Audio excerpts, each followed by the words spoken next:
സിനിമയിലാണെങ്കിൽ കൂടിയും ചില കഥാപാത്രങ്ങളോട് നമുക്കൊരു അടുപ്പം തോന്നും. നമ്മളോട് വളരെ അടുത്ത് നിൽക്കുന്നവരാണ് എന്ന് തോന്നലുണ്ടാവാറുണ്ട്. അങ്ങനെയുള്ള ചില കഥാപാത്രങ്ങൾ ചെയ്തൊരു ആർട്ടിസ്റ്റാണ് ശ്രീ അലൻസിയർ ലീ ലോപ്പസ്. ഇന്ന് എന്നോടൊപ്പം അലൻസിയർ ചേട്ടനുണ്ട്. നമസ്കാരം. നമസ്കാരം.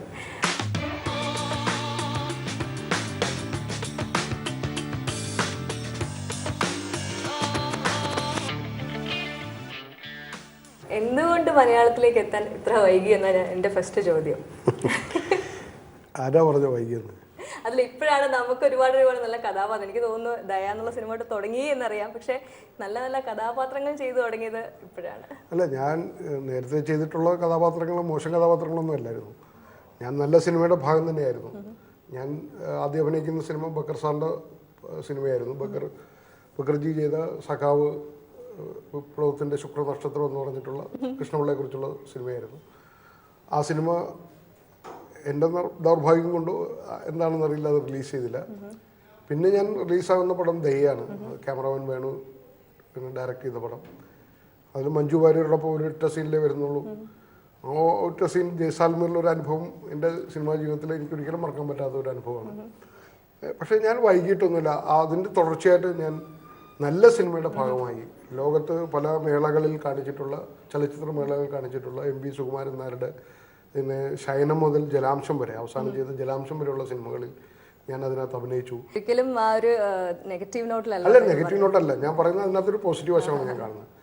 നമ്മൾ എന്തിനും നെഗറ്റീവ് അല്ല, ഞാൻ പോസിറ്റീവായിട്ടാണ് കാണുന്നത്. ഞാൻ സിനിമയുടെ ഭാഗമായിരുന്നു. എന്താണ് ഇപ്പോൾ എന്നെ തിരിച്ചറിയുന്നത്, ഐഡൻറ്റിറ്റി, എനിക്കൊരു ആക്ടർ എന്നുള്ള നിലയിൽ ഐഡൻറ്റിറ്റി തന്നത് ഇൻഡസ്ട്രി എന്നെ തിരിച്ചറിഞ്ഞത് രാജീവ് രവിയുടെ സ്റ്റീൽ ലോപ്പസ് എന്ന് പറഞ്ഞ സിനിമയാണ്. ഇൻഡസ്ട്രിയിൽ എന്നെ കുറച്ചുപേരെ കണ്ടിട്ടുള്ളൂ. പ്രേക്ഷകർ അങ്ങനെ ഒരു വലിയ വ്യൂവർഷിപ്പ് ഉണ്ടായ സിനിമയല്ല അത്. പക്ഷേ ഇൻഡസ്ട്രിയിൽ തന്നെ ഒരു ആക്ടർ എന്നുള്ള രീതിയിൽ എന്നെ തിരിച്ചറിഞ്ഞത് സ്റ്റീൽ ലോപ്പസ് ആണ്. അത് കഴിഞ്ഞിട്ട് വളരെ പോപ്പുലർ ആകുന്നത് ബേബിച്ചാൻ എന്ന് പറയുന്നത് മഹേഷിന്റെ പ്രതികാരത്തിലെ കഥാപാത്രം. അതിനുശേഷം പിന്നെ ആർട്ടിസ്റ്റ് ബേബി എന്ന കഥാപാത്രത്തിനെ അറിയാത്ത മലയാളികളില്ല ഇപ്പോൾ. അതെ, ലൈക്ക് എന്നും സിനിമയിലേക്ക് എല്ലാവരും പറയുന്ന പോലെ സിനിമ ഒരു മോഹം തന്നെയാണ്, അല്ലെങ്കിൽ ഒരു ഡ്രീം വേൾഡ് തന്നെയാണ്. അലൻസിയർ ഏട്ടൻ സിനിമയിൽ എത്തുന്നതിന് മുന്നേ തന്നെ ഒരു തിയേറ്റർ ആർട്ടിസ്റ്റാണ്. നാടകം എന്ന് പറയുന്നത് അഭിനയത്തിന് ഒരുപാട് ഇൻവോൾവ്മെന്റ് ആവശ്യമുള്ള ഒരു മേഖലയാണ്. എങ്ങനെയാണ് ഈ ഒരു ഇൻട്രസ്റ്റ് ആദ്യമേ ഉണ്ടായിരുന്നതാണോ? അതെ, എനിക്ക് അങ്ങനെ വിശദീകരിക്കാൻ പറ്റില്ല. എന്നെ സംബന്ധിച്ചിടത്തോളം എൻ്റെ ഒരു എക്സ്പീരിയൻസ് എന്ന് പറയുന്നത് തിയേറ്ററായിട്ടുള്ള എക്സ്പീരിയൻസ് എൻ്റെ നാടുമായിട്ട് ബന്ധപ്പെട്ടാണ്, എൻ്റെ ഗ്രാമമായിട്ട് ബന്ധപ്പെട്ടാണ്. അവിടെ ഒരു ജയ്ഹിന്ദ് ഗ്രന്ഥശാല എന്ന് പറഞ്ഞിട്ടൊരു വായനശാലയുണ്ട്. എൻ്റെയൊക്കെ കുട്ടിക്കാലം, ഞാനൊക്കെ 3ാം ക്ലാസ്സിലൊക്കെ പഠിക്കും. എൻ്റെ ഓർമ്മ വെച്ച കാലം 3ാം ക്ലാസ് എന്നൊക്കെ പറഞ്ഞു. 1ാം ക്ലാസ്സൊക്കെ എനിക്ക് ഓർമ്മയില്ല. പക്ഷെ 3ാം ക്ലാസ്സിലൊക്കെ കാണുന്ന നാടകം, ഈ എൻ്റെ നാട്ടിലുള്ള ആ ഗ്രന്ഥശാലയിൽ നടക്കുന്ന ഒരു നാടക മത്സരമുണ്ട്. അത് 7 ദിവസം നീണ്ടു നിൽക്കുന്ന അഖില കേരള നാടക മത്സരമാണ്. അത് പ്രൊഫഷണൽ നാടക മത്സരമൊന്നുമില്ല, അമച്വർ നാടക മത്സരം. അത് എൻ്റെ അച്ഛൻ്റെ അപ്പൻ്റെ പേരിലുള്ള ലയോൺ ലോപ്പസ് മെമ്മോറിയൽ നാടക മത്സരം, അപ്പൂപ്പൻ്റെ പേരിലുള്ള, അപ്പൂപ്പനിക്ക് വേണ്ടി സമർപ്പിച്ചൊരു നാടക മത്സരമായിരുന്നു അപ്പൂപ്പൻ്റെ പേരിലുള്ള നാടക മത്സരം. അപ്പോൾ ആ നാടകങ്ങളാണ് ഞങ്ങൾ ക്രിസ്മസ് അവധിക്ക് കാണുന്നത്. ആ ക്രിസ്മസ് അവധി എന്ന് പറയുമ്പോൾ അവസാനത്തെ ക്രിസ്മസ് പരീക്ഷ എഴുതി കഴിഞ്ഞിട്ട് നേരെ ഓടുന്നത് വായനശാലയിലെ നാടകം കാണാനാണ്. അപ്പോൾ വായനശാലയിൽ ഒരു പാട്ടിടും. അപ്പോൾ നമുക്ക് മനസ്സിലാവും ഇന്ന് ക്രിസ്മസ് അവധിയായി, ഇന്ന് നാടകം തുടങ്ങും. അവസാന പരീക്ഷ എഴുതിയിട്ട് ഈ നാടകം കാണാൻ വേണ്ടി അവിടെ പോയി നമ്മൾ ടിക്കറ്റ് എടുത്തിരിക്കും. ഒരു ഗ്രാമം മുഴുവൻ ഇങ്ങനെ ഈ വളച്ചു കെട്ടിയ ഒരു ഓലപ്പര ഉണ്ടാക്കിയ ഒരു സ്റ്റേജിൽ ചുറ്റും ഒരു ഗ്രാമം കൂടുകയാണ്.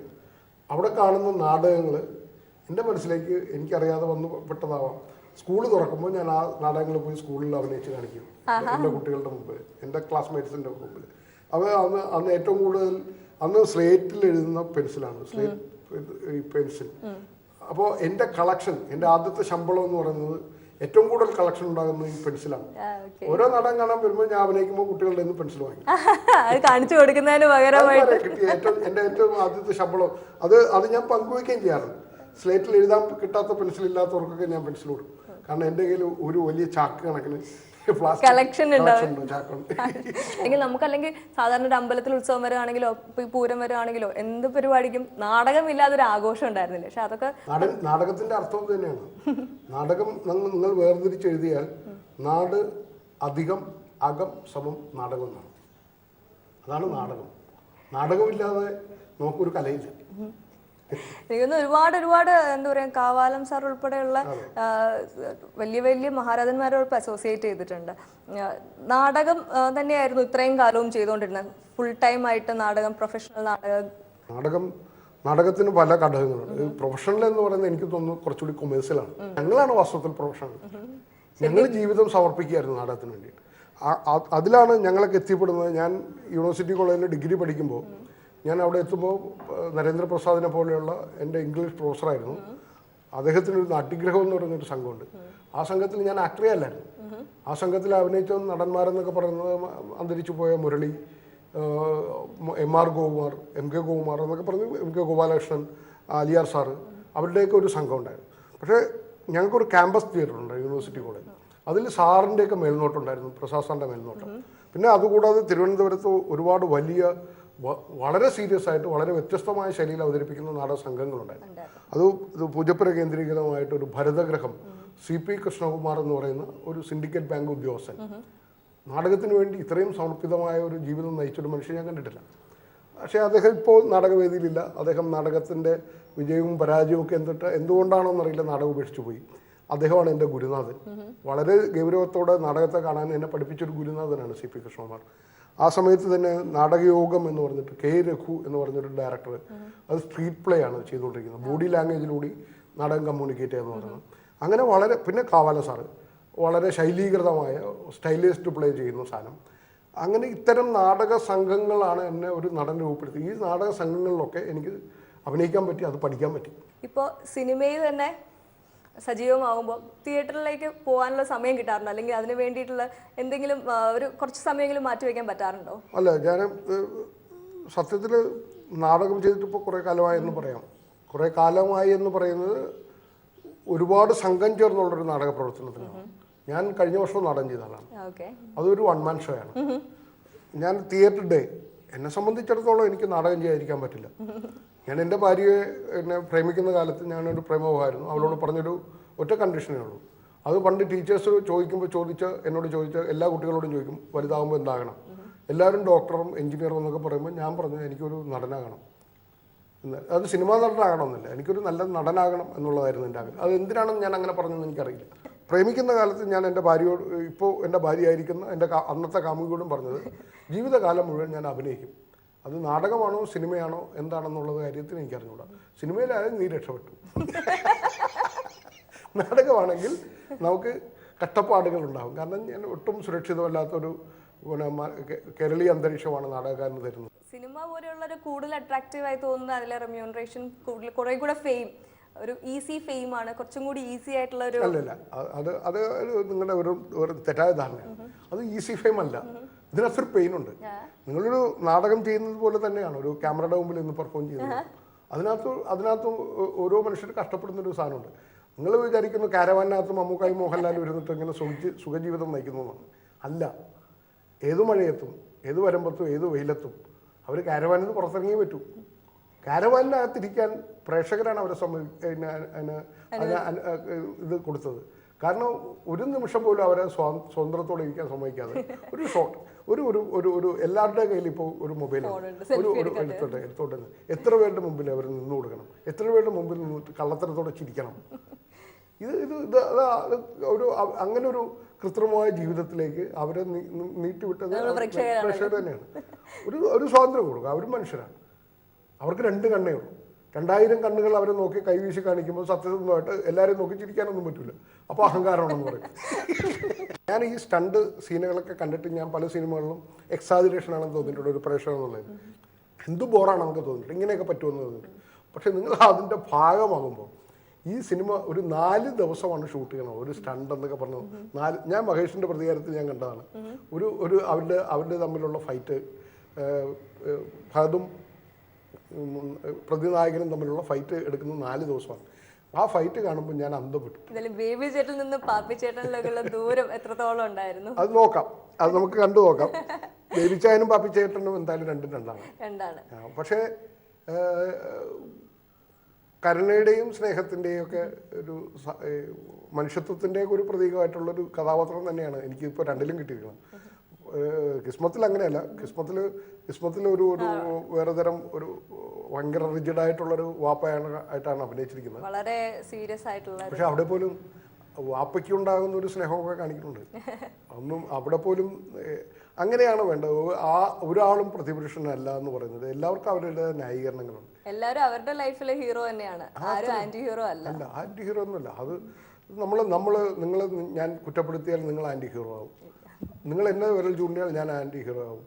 അതല്ല, എല്ലാവർക്കും എല്ലാവരുടെയും ന്യായീകരണങ്ങളുണ്ട്. എനിക്ക് തോന്നുന്നു മലയാള സിനിമയിൽ ഇപ്പോൾ പിന്നെ പുതിയ തലമുറ മുന്നോട്ട് വയ്ക്കുന്ന സാധനം വിഷയം ഇത് തന്നെയാണ്. നായക സങ്കല്പത്തിനപ്പുറം വേറൊരു തരം ഇഷ്യൂസ് നമ്മുടെ മുന്നിലേക്ക് വരുന്നുണ്ട്. അത് വല്ല പൊളിറ്റിക്കലാണ്, കുറച്ചുകൂടി റിയലിസ്റ്റിക്കാണ്.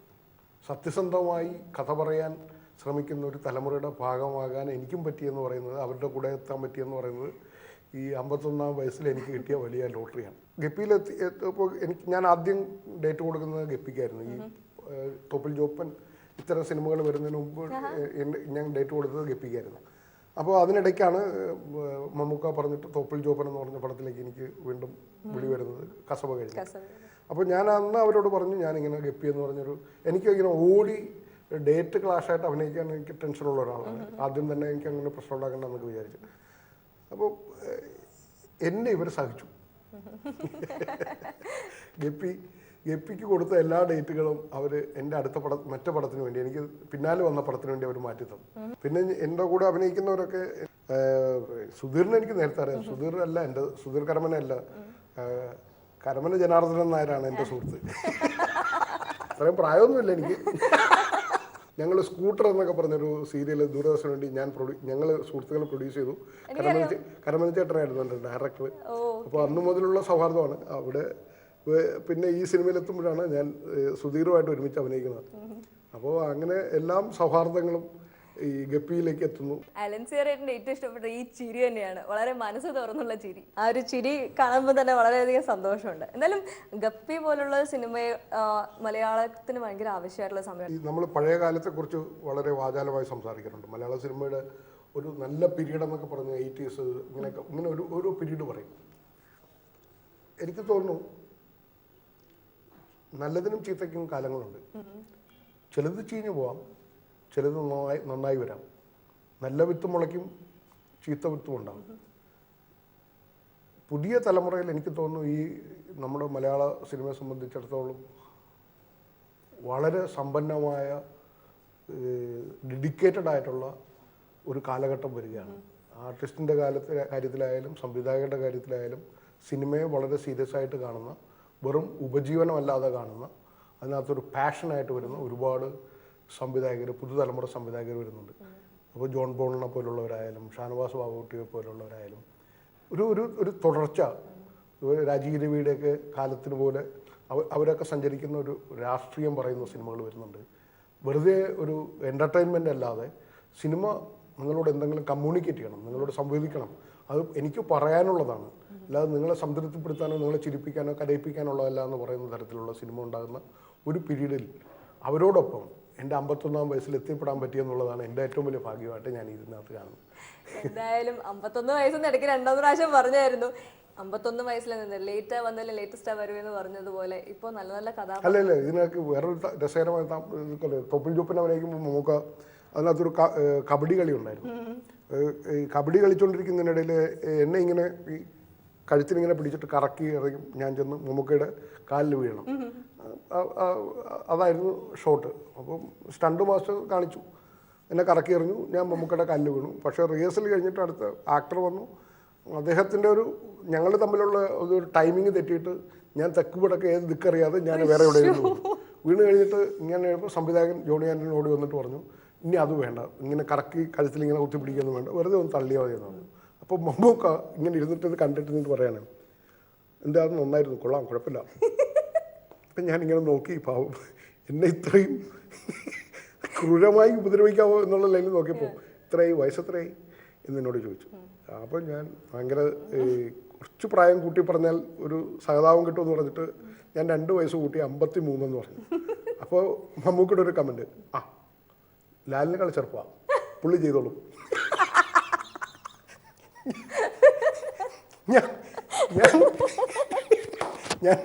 ഞാൻ ആ വീഴ്ചയിൽ നിന്ന് ഇങ്ങനെ എണീറ്റ് ഇദ്ദേഹം എന്നെ സഹായിക്കുമെന്ന് പറഞ്ഞ് നോക്കുമ്പോഴാണ് ലാലിനേക്കാൾ ചെറുപ്പം പുള്ളി ചെയ്തോളൂന്ന്.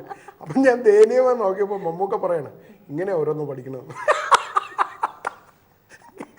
അപ്പോൾ എൻ്റെ 53 വയസ്സിന് ഒരു ഗുണവും ഉണ്ടായില്ല. അതുകൊണ്ടാണ് 51 ഞാൻ ആവർത്തിക്കുന്നത്. പിന്നെ എനിക്ക് തോന്നിയ ഒരു സാധനമുണ്ട്, ഈ വീഴ്ചകളും ഇതൊക്കെ അനുഭവിച്ചും അതിനൊക്കെ തയ്യാറായിട്ടാണ് മമ്മൂക്കയും ലാലേട്ടനും ഒക്കെ ഈ സിനിമയുടെ അകത്ത് ഇപ്പോഴും നിലനിൽക്കണം. അവർക്ക് സിനിമയെ സംബന്ധിച്ച് പ്രായമില്ല. ആക്ടേഴ്സിനെ സംബന്ധിച്ചിടത്തോളം എനിക്ക് തോന്നുന്നത് ആക്ടറുടെ മീഡിയം എന്ന് പറയുന്നത് അയാളുടെ ശരീരമാണ്. ഞാനൊന്നുമല്ല, ലാലേട്ടനും ഏറ്റവും പ്രധാനം മലയാളത്തിൽ ബോഡി, അവനവൻ്റെ ശരീരം, ആക്ടറുടെ ബോഡി എന്ന് പറയുന്നത് സൂക്ഷിക്കുന്ന ഒരാളെന്ന് പറയുന്നത് മമ്മൂക്കയാണ്. അത് ഈ പ്രായത്തിൽ അതിനുവേണ്ടി അദ്ദേഹം സമർപ്പിക്കുന്ന, അദ്ദേഹം ബലി കൊടുക്കുന്ന ഒരുപാട് കാര്യങ്ങൾ. യേശുദാസ് പാട്ട് പാടാൻ വേണ്ടി എന്തൊക്കെയോ ഉപേക്ഷിക്കുന്നു എന്ന് പറയുന്ന പോലെ ഒരു ആക്ടർ അയാളുടെ എല്ലാ ആഹ്ലാദങ്ങളും അല്ലെങ്കിൽ ഭക്ഷണത്തോടുള്ള എല്ലാ ആക്രാന്തങ്ങളും ഒക്കെ ഉപേക്ഷിച്ചിട്ട് ഒരു ആക്ടറാകാൻ വേണ്ടി സമർപ്പണം എടുക്കുക എന്ന് പറയുന്നത് അത് മമ്മൂക്കയ്ക്ക് തന്നെ കണ്ടുപഠിക്കണം. ഫുഡിന്റെ കാര്യത്തിൽ കോംപ്രമൈസ് ചെയ്യാൻ പറഞ്ഞാൽ നടക്കുമോ? അല്ല, ചില ക്യാരക്ടർ ഇപ്പോൾ ഇനി ചെയ്യേണ്ടി വരും. എൻ്റെ ഒന്നിപ്പോൾ ഞാൻ ഇപ്പോൾ എൻ്റെ ഈ ഇട്ടിരിക്കുന്ന ജീൻസ് ഇപ്പോൾ എനിക്കിപ്പോൾ മെലിഞ്ഞിട്ടുണ്ട്. ഇപ്പോൾ ഞാൻ കുറച്ചുകൂടി ടൈറ്റ് ആക്കിയിട്ടുണ്ട്. ഒരു ക്യാരക്ടർ വേണ്ടി അങ്ങനെ ആണോ എന്ന് പറഞ്ഞാൽ ഞാൻ തയ്യാറാണ്. എനിക്ക് തോന്നുന്നു ആക്ടിങ് മാത്രമല്ല കൈവച്ച മേഖലകൾ. ഇടയ്ക്ക് പറഞ്ഞു സീരിയൽ പ്രൊഡ്യൂസ് ചെയ്തു, ഇതുപോലെ എന്തൊക്കെ കാര്യങ്ങൾ ചെയ്തിട്ടുണ്ടെന്ന് എനിക്ക് എല്ലാ അത് സീരിയൽ പ്രൊഡ്യൂസ് ചെയ്തെന്ന് വെച്ചാൽ പൈസ കയ്യിലുണ്ടായിട്ടല്ല. അത് പ്രേമിക്കുന്ന കാലത്ത് കല്യാണം കഴിക്കാൻ എന്തെങ്കിലും ഒരു ജോലി വേണം. അങ്ങനെ ഒരു നാടകം കളിച്ച് നടന്നാൽ പിന്നെ കല്യാണം നടത്തി തരില്ല ഒരു കാരണവശാലും. അപ്പോൾ പിന്നെ എന്തെങ്കിലും ഒരു ജോലി എന്ന് പറയുമ്പോൾ എൻ്റെ സുഹൃത്തുക്കളായിരുന്നു, ഞാൻ നേരത്തെ പറഞ്ഞ പോലെ ഭരതഗ്രഹത്തിൻ്റെ ഡയറക്ടറായിരുന്നു CP കൃഷ്ണകുമാർ. അദ്ദേഹം സിൻഡിക്കേറ്റ് ബാങ്കിൽ ഉദ്യോഗസ്ഥനായിരുന്നു. അദ്ദേഹം എനിക്ക് അവിടെ നിന്നൊരു ലോൺ സംഘടിപ്പിച്ചു തരുന്നു. അദ്ദേഹം ഒരു പാർട്ട്ണറാകുന്നു.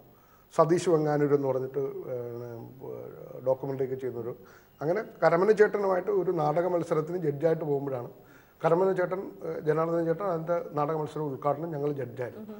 അപ്പോൾ ഒരുമിച്ചിരിക്കുമ്പോഴാണ് PR നാഥൻ്റെ ഈ കഥയെ ബേസ് ചെയ്തിട്ട് സ്കൂട്ടർ എന്ന് പറയുന്ന സീരിയൽ പ്രൊഡ്യൂസ് ചെയ്യാൻ പോകുന്നതെന്ന് പറയുന്നു. അപ്പോൾ ഞങ്ങൾ പ്രൊഡ്യൂസറാകാമെന്ന് പറയുന്നു. അങ്ങനെയാണ് ആ പ്രൊഡക്ഷൻ ഏറ്റെടുക്കുന്നത് ദൂരദർശനിൽ. പക്ഷെ ഞങ്ങൾക്കത് പൂർത്തിയാക്കാൻ പറ്റില്ല. ഞങ്ങൾ 4 എപ്പിസോഡ് ചെയ്തു.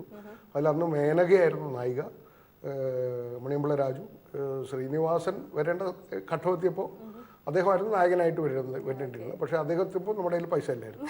അങ്ങനെ 4ാമത്തെ എപ്പിസോഡ് ഞങ്ങൾ മറച്ചു വിറ്റു. അങ്ങനെ കരമന ചേട്ടൻ ഡയറക്ഷൻ മാറി, പ്രൊഡ്യൂസർ മാറി.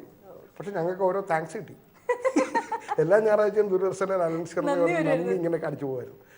അതിൽ വീട്ടുകാർ, പിന്നെ അച്ഛനും അമ്മയൊക്കെ ഹാപ്പിയായി, ഭാര്യ വീട്ടുകാരും. അതിലൊന്നും അവർ വീണില്ല.